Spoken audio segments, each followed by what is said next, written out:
really miss the in-person interaction that we would have had if we'd been able to hold this in DC. So all the presenters for today, feel free to join us on the phone line if you would like to speak up on the phone rather than having all of these conversations in the chat window. That keeps it to about 30 people, so we're hoping that this is a manageable size. But what we're going for now is general discussion about what we heard today. Barbara, if you can go to the next slide. So some discussion prompts.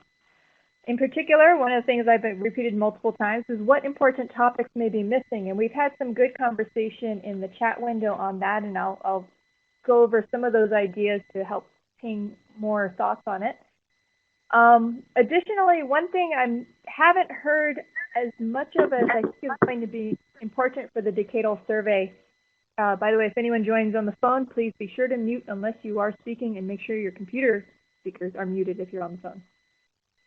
I think it's really going to be important to motivate these topics that are in these white papers, be they facilities or instruments or mission concepts or science questions, within more of a planetary science framework. Remember, this is the planetary science decadal survey, not the Mars decadal survey. And this is going to be especially true if the panels are not target-based, because then you know that your white paper would be going into a panel that's not composed entirely of Martians. So I think it's really important to look at. It doesn't necessarily mean every white paper needs to address that, but we want to see if we can fit it within the larger framework. And along those lines, something I don't have on here is there's already been some discussion in the chat about how white papers could relate to each other. And that might be another way to help emphasize topics within a planetary science framework, is if you kind of have complementary white papers that you can cross-reference, and that perhaps start out at the higher level idea and then go down into more detailed concepts. And then let's focus on the white papers first, but one of the things that we'll get to toward the end of this is what more could MEPAG do to help the community develop their white papers. So again, this is not meant to be a place where MEPAG tells anyone what to do. These are not MEPAG white papers, these are community-based white papers. But if there's more that MEPAG could do to facilitate the community's efforts, we'd be interested in hearing about that. And okay, so let me start with let's just flip through these slides real quick just to help prompt more thoughts. I just put together some different places to think about. So these were broadly defined science themes that come from the Decadal Survey website. Note that these are not the panels. They emphasize that the panel organization is not yet defined. That'll be done after at least the steering committee is put together.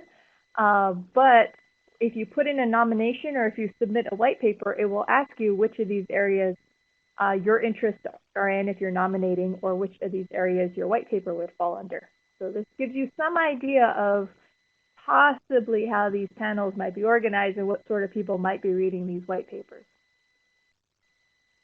Okay, and then go to the next slide. These are from last summer, where MEPAG defined some big questions. This is in response to Lori Glaze's request. So again, here you can see there's some similarities between the MEPAG defined big questions.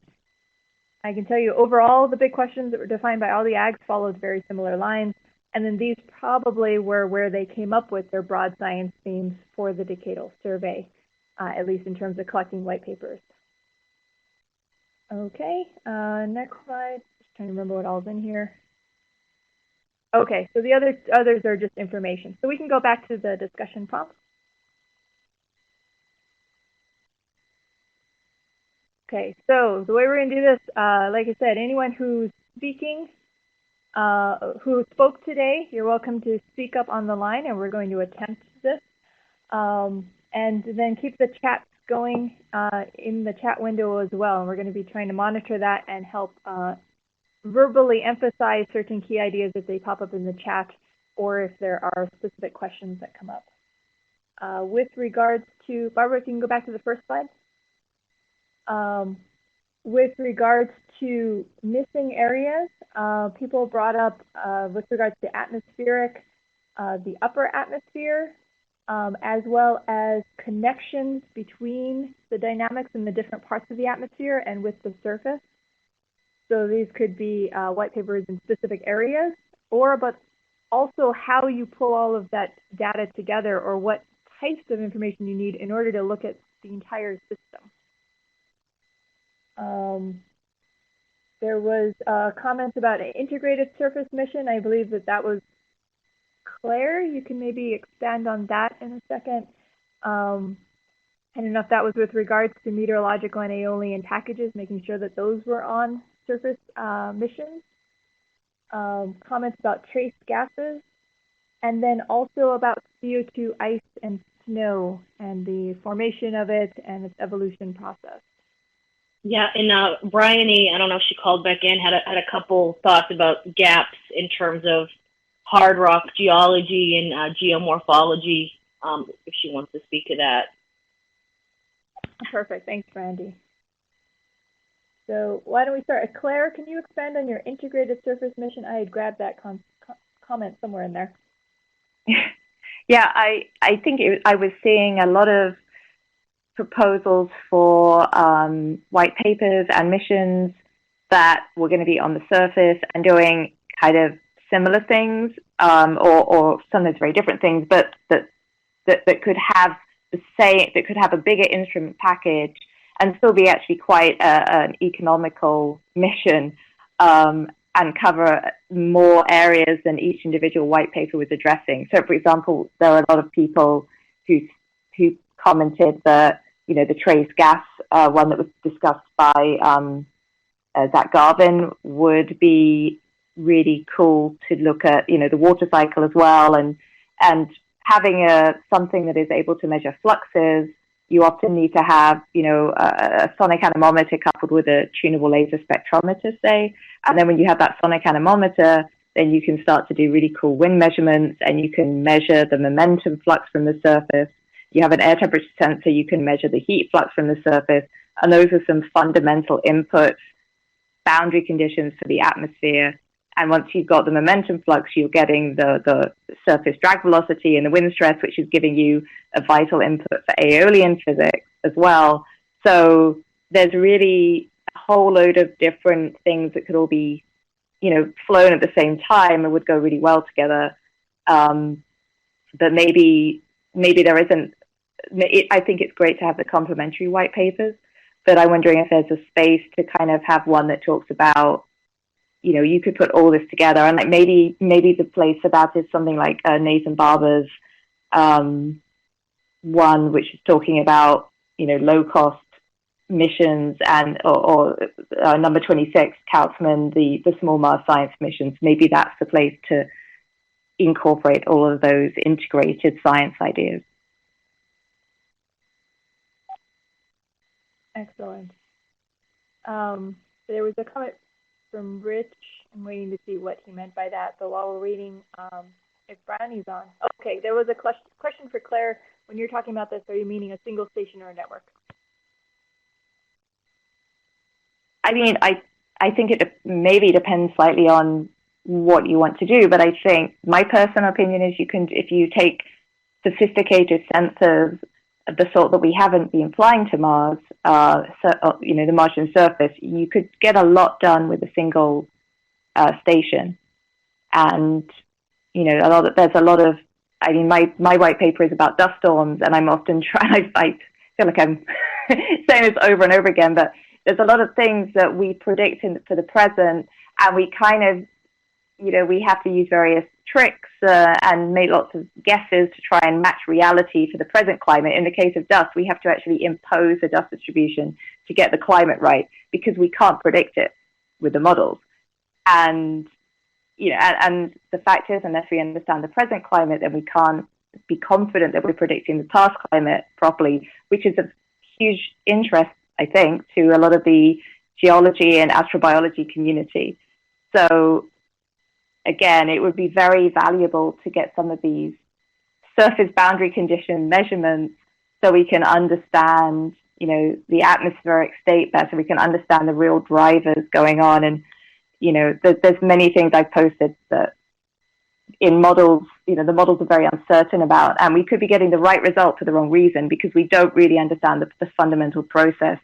And we need to understand that in order to be able to wind these models back and run them under different conditions, whether it's different orbital, obliquity, or different, surface pressure or whatever. I see a question in the chat window from Larry Matthews. The helicopter potentially could observe dust devil size frequency over a moderately large area from an altitude of tens to hundreds of meters every sol or every few sols. Would that have any value for atmospheric dust modeling? I probably should hand over to someone like Lynn or Brian if they're on the line. I think dust lifting by various processes is a big question. One thing we really don't understand is kind of the statistics of dust devil lifting, for example. So yeah, having that large coverage, you'd probably be able to do a lot with that. Great, thank you. Is Brian on? Yeah, I am. I was trying to remember what I put. Do you want to comment on what you talked about in the chat? Yeah, so I was trying to think about, from the MEPAG goals document perspective, what some of the missing areas might be. And I think the ones I listed included ancient climate. I didn't see mentioned very often. And I guess that's a question of, are there specific mission concepts and things or data that's needed to address that, or is that mainly a modeling issue? I think that's maybe a good question for discussion. I also had in there definitely impacts and volcanism and kind of generally hard rock geology beyond just habitability. I didn't see mentioned very much here today, and I think that is going to be important because there are going to be there's at least one on that slide that had the prompts for the areas for the Decadal survey. There are areas where volcanism will be discussed, and on Mars, I think we need to make sure that the Mars volcanism is discussed as part of that panel. And I had a fourth one that I can't remember what it was. Brian, can I break in? This is Barbara. Sure.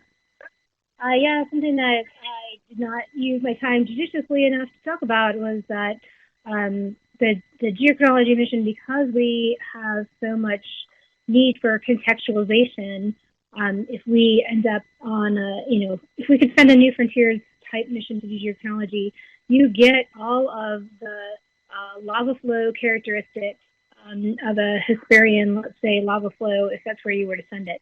So you get the trace element geochemistry, which tells you about magmatic processes in the Hesperian, the changing interior and source regions of Mars, as well as whatever morphology you can glean from imaging of the surface. So it would be an immense benefit to understanding the interior and volcanology of Mars to have that mission. It just comes as sort of a side benefit from the things that you're trying to do to contextualize the geochronology. Yeah, and that's great. I think that's fantastic. Yeah, I think here when you think about is there standalone science that needs to be discussed somewhere? If you think about, if you go to like the League site for white papers, there's many dedicated white papers about lunar volcanism, for example. And I'm sure that's true for other planets as well. And so, is there something we need for Mars that summarizes that, or should there be a broader effort that's interplanetary or something? Oh, and the fourth one I mentioned was Mars formation and evolution. I mentioned gravity as a data set, and it sounds like Mike Furry is leading a white paper outside of this discussion on Mars gravity data and the need for that, so that's great. Those are the gaps that I'd identified so far.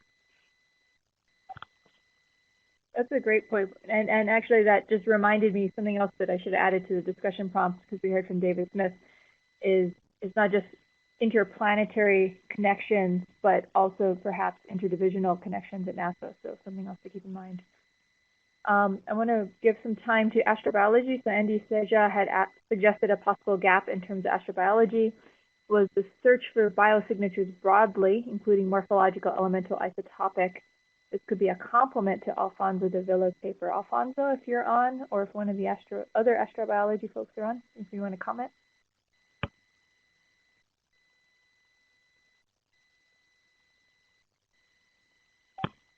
Maybe none of the astrobiologists joined us. So this is Carol. My understanding was that this topic really was Jen Eigenbro's, and Alfonso was filling in for her. Jen had told me that her target for this paper was really the general issue of astrobiology on Mars. And so I don't know if it's a compliment or a, oh, and I see Jen actually is, maybe Jen has something to say here. I just saw her typing into the window here. Excellent. And she says, I agree. We'll let her type it into the chat then. There's a question from Claire Newman about having a white paper that really looks at everything needed to enable human exploration. So I'm meaning from error braking and EDL all the way to resources. I think there's been several that talked about that touch on some aspects, but I don't think there is one that kind of addresses the whole lot. And I'm wondering if maybe that was, I mean, it almost feels like it's excluded because I think that could be quite a good white paper, but maybe there's a reason it isn't in there, or perhaps I just missed something. What do you mean by everything? Do you mean well, all types of science? All types of science that should be done to enable human exploration? Yeah, I think everything that would be needed to address risks, to enable, to provide surface resources. I mean, I didn't see one that specifically talked about, before we send humans to Mars, we will need to do these things. I wonder if Don Banfield happens to be still on, just with regards to, is that or any of the other human explorers, from that community, is that MEPAG Goals 4 just summarized in 7 pages, or is there something more? I think it would be interesting to look specifically, I mean, Goal 4, I guess, talks more about the objectives, right, and the stuff that's needed, but maybe something that looks at what missions would be needed to do this. I mean, this is probably something that the human exploration, side of NASA is doing on its own anyway, and there's going to be separate funding for that. So perhaps that's why it's not something that people are thinking needs to be decadal survey,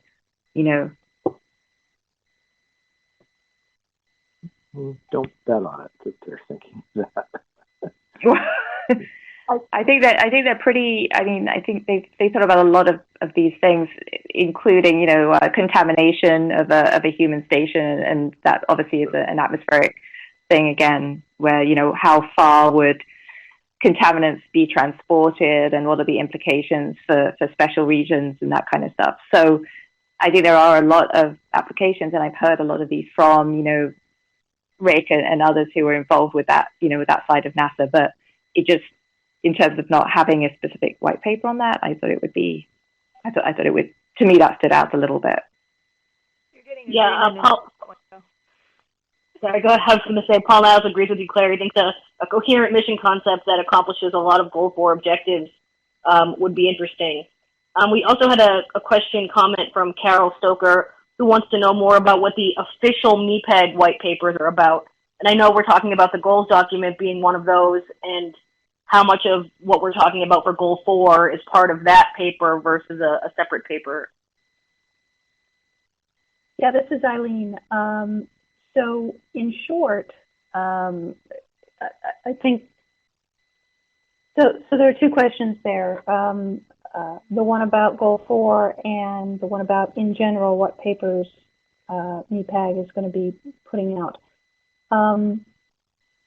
In terms of the second question, I would look at the goals document paper as being something that a more directed paper would be able to point to say, this is clearly something that's an important issue for the community, as noted in, the goals document. Please see this white paper. But I would say that the different aspects of what we're talking about here should come out of the community. In terms of what papers MEPAG is going to kind of sponsor, yes, the goals document. Anything on consensus findings. So, and I'm trying to pull up the list right now. That would be Mars as a compelling target for exploration. That's something that really should be addressed at sort of the overall community level. Things like findings regarding Mars sample return, the findings that we've had regarding looking for life strategy. I know that there's a paper that is sort of MEPAG endorsed or MEPAG sponsored that's focusing on that. The emerging capabilities paper that you saw, and then the one that I talked about earlier, Mars as a potential new frontiers target, and what the community consensus was on that. We want to be really careful here that anything that MEPAG puts out or could even be construed as MEPAG putting out is something that has broad community backing. But we also want to make sure that we do that so that the community has those papers to reference. Excellent, thank you. I'm just going to bring up Vlada Semenkovic has given a couple of comments pointing out that this is the Decadal Survey on Planetary Science and Astrobiology. So the astrobiology part is obviously going to be an important part and may be key. Focusing on astrobiology implications or connections may be key to increased chances for Mars being a top priority target. Sorry, I'm trying to find his other comment in there on this. And then, yeah, that references as well the changes to the MEPAG Goal 1 in the latest revision. So. Yeah, and I can speak to that too. Oh, I'm sorry. Go ahead, please. Yeah, happy to speak to that if I can. Hi, this is Vlada. Yes, I just really like this, to see Mars in context of the solar system, in connections, but also in competition in some way. And because, as I said, astrobiology is really highlighted, and I do think that astrobiologist Carol Stoker has really said very nicely, it has been missing in many of the mission planning we did. There's been aspects of it that don't really target it. So right now, when we have competition related to Europa, where they literally in their objectives state they're hunting for living bugs, which we as Mars scientists know will be very difficult. But we have to also really consider this. And also the MEPAG Goals Document 1 has done those changes. We've done so much great science focusing on ancient environments on the surface, and Perseverance is taking this on. Mars sample return is completing that journey. And when we have to really think beyond that in some way. So I really encourage us to think more about astrobiology, to think about continuation that's related to Goals 1, which is now not anymore a focus on extinct life only, but also takes extant life into consideration. And also think about, which are the regions where we could explore that. For example, subsurface is one, but there's also ISIS and other ones. And so that's something really, really important to look at. And then second thing just to add, and that's about Nathan Barba's and Jim Kaufman's talks. We are in times of Mars sample return, and as we also learned in times of IceMapper, and they're going to cost a lot of money. So I encourage the whole community to really think about how to make things affordable and reach out to Nathan Barba and our team, and also Jim Kaufman's team to see how we can make a good selling point that we can do amazing science also on the surface. It's very important for affordable amounts of money. Thank you. Thanks, Vlada. I was wondering why you weren't just on the phone. This is I'm behaving. This is Jim Kaufman. Let me just add that Nathan and I found out about each other's respective papers about a day before the first due date for submitting requests, I guess, to MEPAG. And we talked about the idea of possibly merging them, but just because there was so little time, we didn't do it. And so I'd like to put the question out there to people. Do they feel that our two white papers are, since they're kind of similar, is it worth merging them, or is it better to have more voices saying the same thing?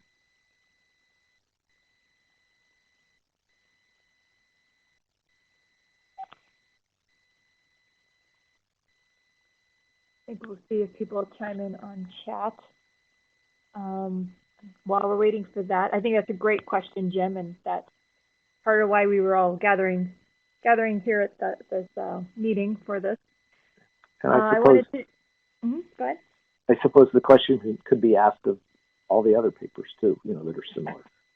Merge or keep separate. Right. So And this is Scott Hubbard. I was on the steering committee for the past decadal, the current decadal. So may I offer an answer to the question? Yes. Please, please.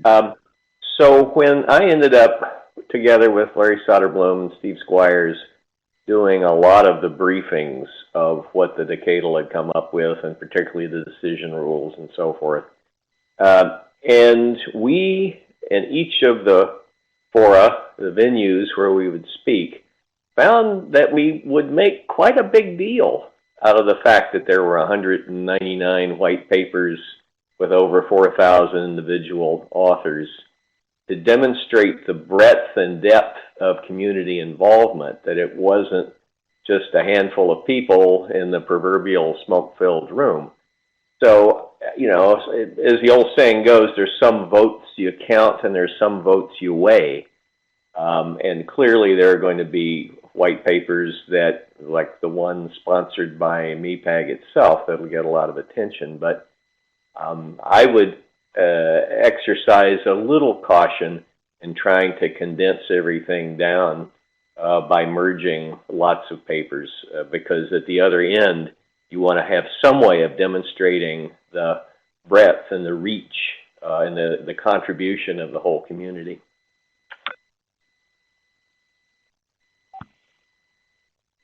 Great, thank you for chiming in with that. Brandy, you were going to bring up some questions? Yes. So I had a couple follow-ups from Carol asking when the MEPAG sponsored papers would be available for the community to look at. And also, she said a MEPAG paper focused on strategy for searching for life was mentioned. When would this be available for us to see? Yeah. So Carol, I don't have a perfect answer for you because the steering committee wanted to hold this meeting before we really put our noses to the grindstone on this. So I would say you're not gonna see a draft until, you know, May at this point. But you know, we'll get a draft out as soon as we can. I don't know if it's going to be the kind of draft that we're going to want major wordsmithing on, but you know, these things are really only 7 pages, so we just want to make sure that they're the comprehensive kind of papers that are helpful for the community to point to.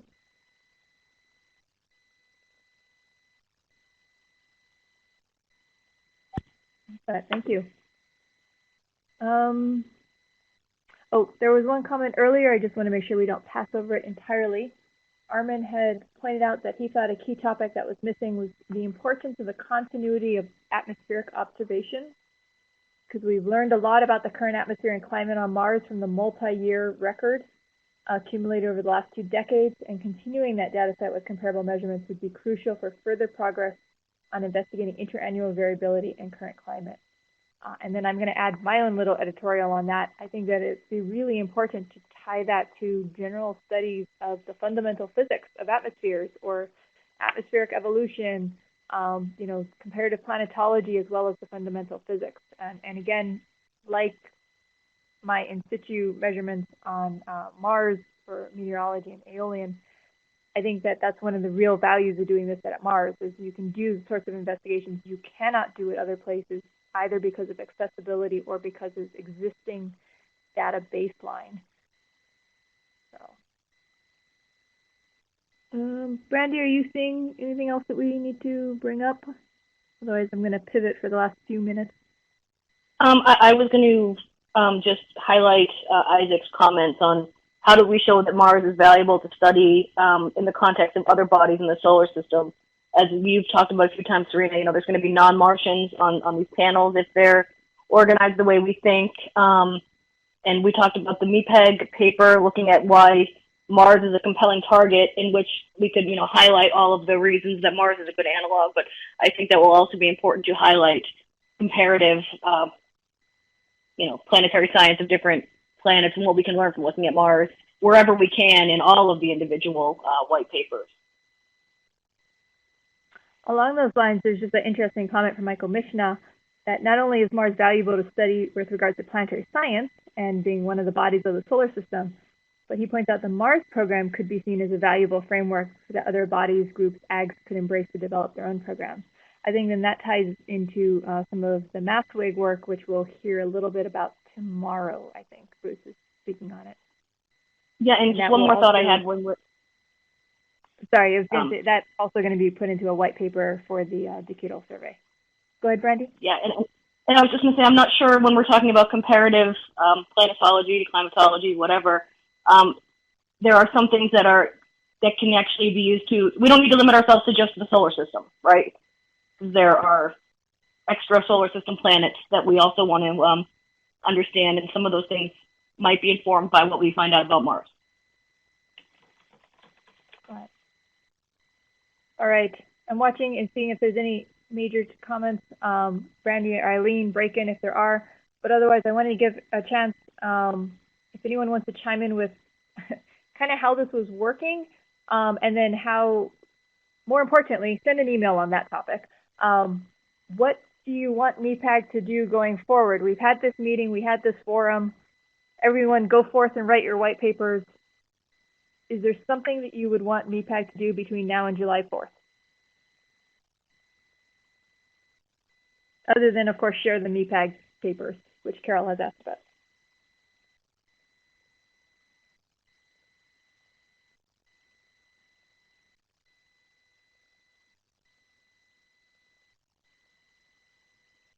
Anyone on the phone line, feel free to speak up while others are typing into the chat window. Yeah, Serena, this is Bryony. One thought I had, is it going to be possible to have a live update to the list of Mars white papers as people sort of start figuring out additional ones they want to write? Is there a way to have that repository somewhere? Possibly.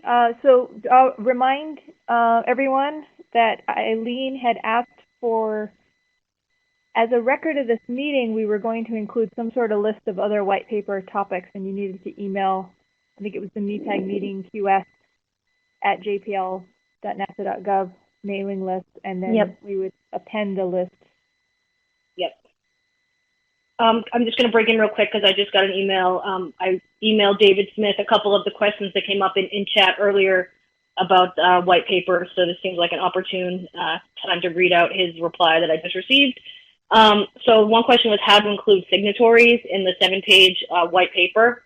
So if the white paper has associated individuals who are not the primary author or co-author, supporters, endorsers, you can acknowledge them via a hyperlink on the cover page so that you don't have to use up a lot of your 7-page limit on that. And there is more specifications on the cover page on the Decadal survey website. The next question was, it has been said that the number of contributors is critical. Is there different weight given to co-authors versus signatories, senior versus junior contributors, U.S. versus foreign, etc.? And David Smith says, emphatically, the answer to the above is no. They'll be assessed on the merit of their content, not what or who is on the cover page. That said, a golden rule is not to annoy the readers of the white papers. Having 10 different authors, each draft white paper saying the same thing, is more likely to annoy readers than having those 10 authors cooperate on a single white paper. The end. Perfect. Serena, would it, I noticed some people have put links to Google Docs where people can sign up, and I had been thinking that, well, if anyone wants to join writing the white paper I'm leading, for example, then they would email me. But I guess because there's a difference between co-author and signatory, is there a place that MEPAG could provide where people could acknowledge they want to sign up to support one without being a co-author? Or are we all doing that individually? That's Eileen's in the Mars Program Office's call. opinion is that that should be tied to individual white papers. Like that's because it's not, MEPAG can help facilitate that, right? If you have a link, there's maybe You a can place post it. to put it. And for That would be instance, awesome. Sorry? I said that would be awesome. That'd be very helpful, I think. Okay. So Yeah, this is Brandy. And if you want to get in touch with me about that, I'm thinking of a way we can make that easy to have all those Google Doc links easily accessible without having to go through all of the PDF. So I'll send out a message about that once I have an idea of how to handle it. Thank you. Okay. I just put an email address in the chat window. So again, any ideas of what MEPAG can do, certainly with regards to helping to advertise, that should be doable. Just if it's adding links and having a list somewhere. In terms of it having a living list, I'm passing that over to Brandy to figure out what they're able to do.